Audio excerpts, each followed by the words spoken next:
नमस्कार, मी श्रवणदत्त S, police अधीक्षक नंदुरबार। दिनांक 20 नोव्हेंबर 2024 रोजी महाराष्ट्र विधानसभा इलेक्शनच्या मतदानचा दिवस होणार आहे।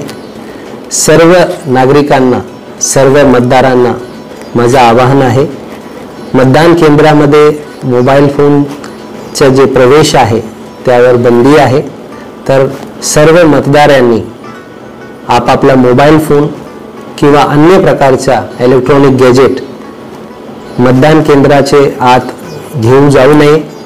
त्याकरिता आपले जे मोबाईल्स आहे, इलेक्ट्रॉनिक गॅजेट्स आहे, आपण शक्यतो घरामध्ये ठेवा किंवा मतदान केंद्राचे खूप लांबीवर जे आपले नातेवाईक किंवा मित्र असतात त्यांच्याकडे द्या आणि जिल्हा प्रशासनाला, पोलीस विभागाला सहकार्य करा। सर्व जनतेला पुन्हा एकदा